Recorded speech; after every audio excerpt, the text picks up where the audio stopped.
My name is Mary Durham. I'm the president of the BMDCNV right now, and welcome you all. We are very fortunate this morning to have as our speaker Pat Long, who is our Neshoba Valley health correspondent. Wave, Pat, please. Thank you. And for the one or two folks who don't actually know this already, Pat joined Neshoba Valley in 1989. She is a member and currently the interim chair of the BMDCA's Health Committee. She has served in the past, I think she was emphasizing, as the Berner-Garde file manager from 2003 to 2015. And she's been on Berner-Garde's board from 1998 to 2015. She has herself conducted health surveys in 2000 and 2005. She has moderated the Berner-L email list since the late 1990s. And you may know her in person from her long shots photo booth at many of our national specialties. And in fact, all of the pictures in her presentation today are Neshoba Valley dogs taken at long shots. So that's a special fun. So without further ado, please join me in welcoming Pat Long to share with us on Health and Testing 101. Thank you, Pat. All right. I am not used to doing presentations on Zoom, so you'll have to forgive me if I have any kind of issues here. Oh, okay.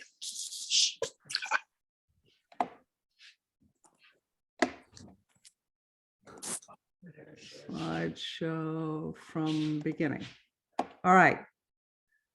And everybody should see my first slide, I hope. Okay. Yes. Thank you.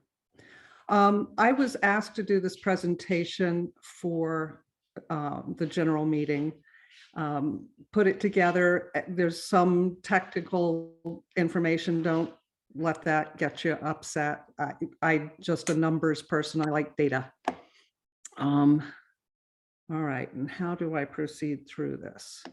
There we go.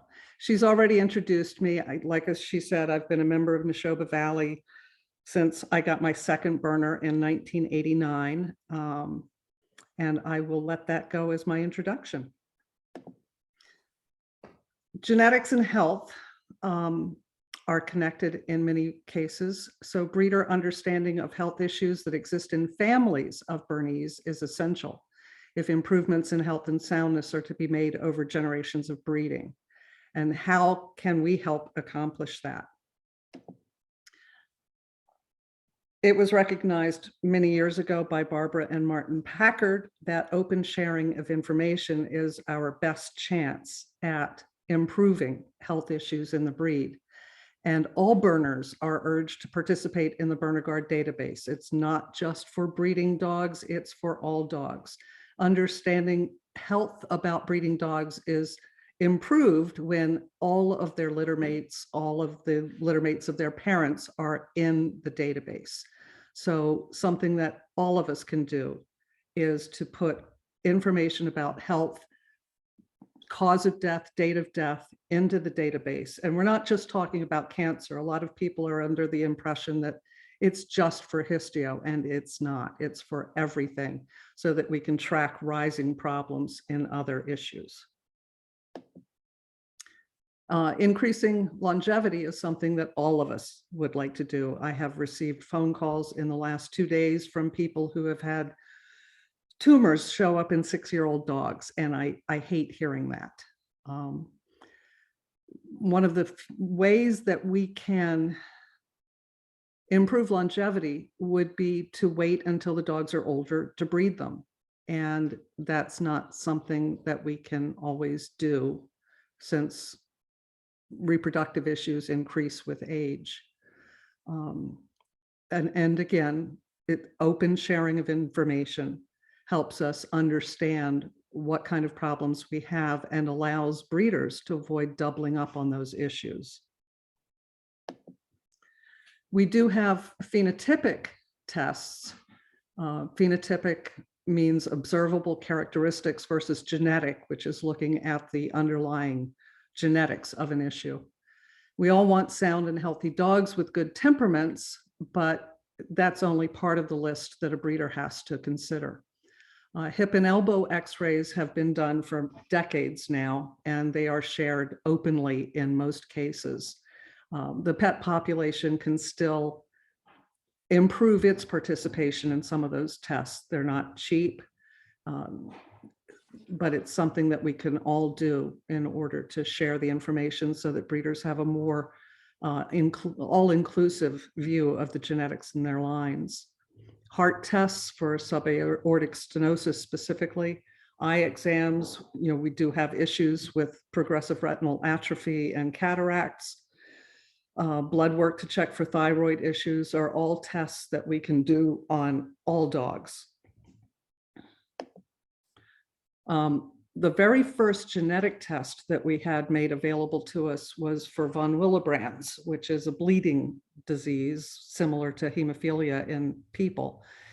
VetGen developed the test for Dobermans and were able to determine that type 1 von Willebrand's was the same genetic issue in Bernese. We may have other bleeding disorders, but this one was specific to us as well. In 16 years, the United States breeding people have virtually eliminated the disease.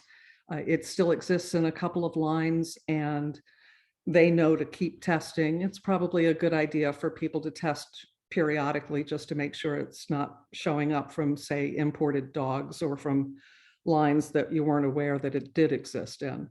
But this is the perfect use of a genetic test. The issue is not to eliminate the mutation immediately, but to breed away from it gradually so that you don't impact the size of the breeding pool of dogs. We also have a test for genetic risk for degenerative myelopathy, which is a degenerative muscle disease similar to ALS in humans. Of course, Berners are unique. We have 2 mutations where the rest of the dog populations that have this disease only have 1 mutation. It doesn't really matter which mutation a Bernese Mountain Dog has. If they have 2 genes that have a mutation, the dog is at risk for degenerative myelopathy. So again, that's another genetic test that everyone can do. And there's GenSalt is a place where we can get the test in bulk for $25 a test, which is the cheapest I've ever seen any genetic test. We do have another test that was developed in France. The researchers at University of Rennes, Dr. Catherine Andre and Dr. Benoit Hédan, have been working. They worked with Dr. Ostrander at NIH and Dr. Breen at North Carolina State University, and found 9 chromosomes on 5, or 9 markers on 5 chromosomes that were related to an increased risk of histio. It's not a direct test, it's not a perfect test, but it's the first thing that has allowed us to have a data-based decision process to try to breed away from the disease. Geneticists typically recommend that you not use a near relative of an affected dog. If you don't have a genetic disease, you just don't use a near relative of an affected dog. And I would challenge anyone to find many Bernese Mountain Dogs that don't have a relative with histio. But with this test, it groups the results into A, B, and C, where the dogs with an A result are 4 times less likely to get histio. B is at breed average, and C is 4 times more likely to get histio. And 1 out of every 6 Bernese Mountain Dogs can be expected to die of this disease. So it's one that most of us have learned to hate.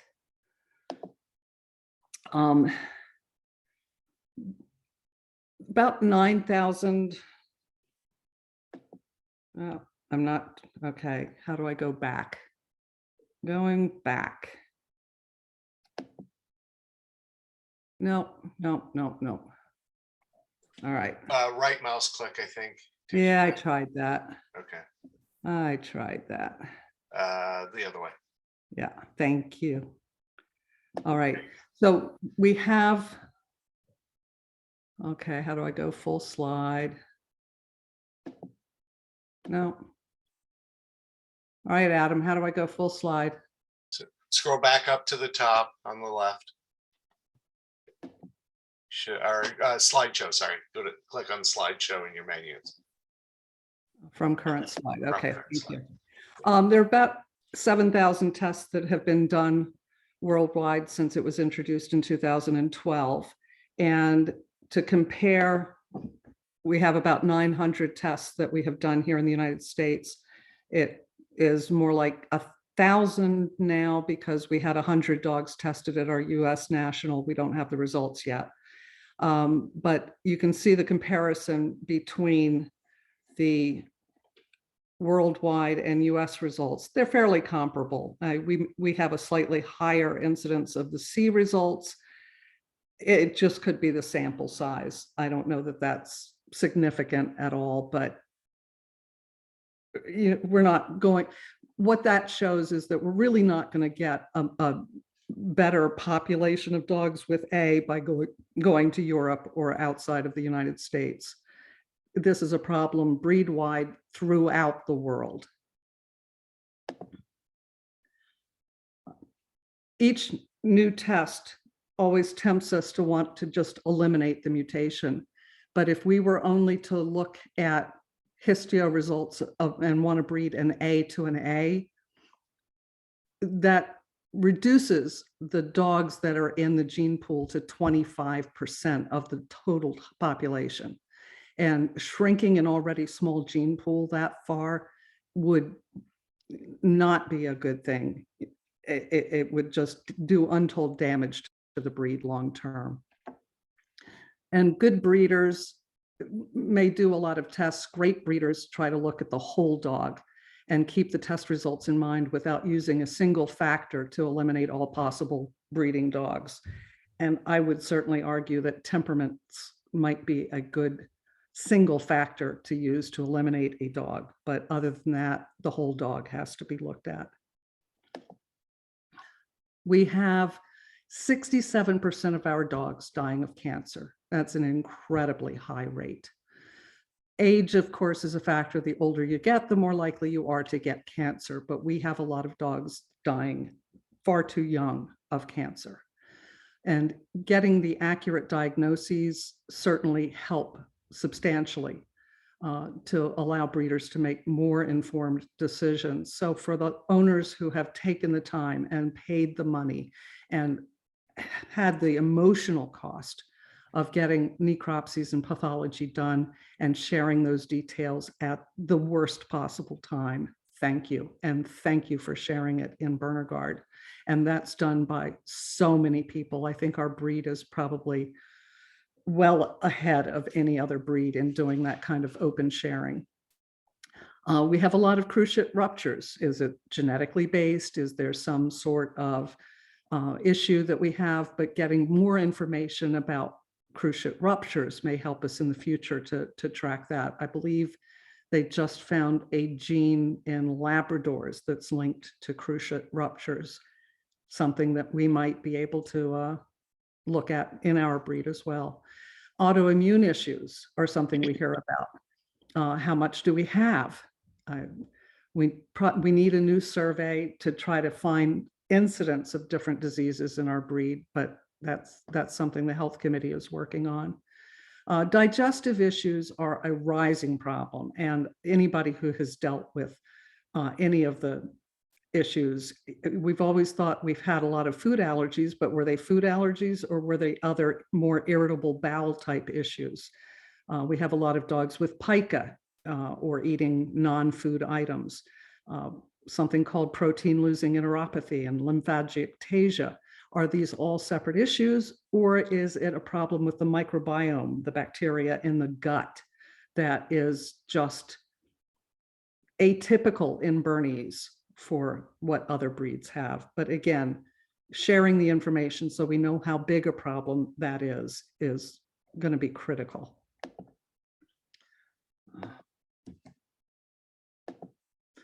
The hallmarks of inbreeding depression, when you look at individual dogs, you make decisions one way, but you have to look at the overall breed population, and that is tightly linked to breed diversity. When you have inbreeding occurring generation after generation, you typically see signs like decreased longevity, an increase in the incidence of cancer, an increase in autoimmune problems, an increase of fertility issues, and a decrease in litter size. And sadly, we do see a lot of those in our breed. I have been, this is one, don't panic, it's a lot of numbers. But what we have here is AKC registration data from the last 12 years. I've tracked it going back to 1937 when Bernese Mountain Dogs were first accepted as a breed by the AKC. And we are breeding about 10% of our population every generation. So we're throwing out 90% of our gene pool every generation. And that's not something that's sustainable long-term, as I think we're finding out already. And we put a lot more selection pressure on males than we do with females. Breeders who have females are going to use them if at all possible, but they will look for the perfect male. And as we all know, the perfect dog doesn't exist, but they're looking for, the top winning show dog that's clear of all possible health issues and mutations, which throws out a lot of really excellent dogs that would probably help us benefit from their genetics. When new tests become available, let's see, the males face the biggest hurdles, and everybody wants the winning dog, but we eliminate more than 94% of the males with each generation. And that's sad, because I've seen a lot of excellent males that just don't get used. Everybody wants one of the dogs in the top 20. What's the solution to health issues in our breed? I don't know, but the Berner-Garde database is an excellent tool that many people in other breeds kind of envy. But think of how much better off we would be if we knew some of the dates and causes of death for the early dogs behind our pedigrees. Is there one dog that had a propensity for histio that has spread it all through our breed because we line bred on him? But the dogs of today will be the dogs that help the breeders of tomorrow. So your dog can help with that, sharing his legacy. So please share the information. And these are just some helpful links. If you have any questions, if you have any need for some of these links, just email me and I will be happy to provide the information. And thank you. Thank you for your attention.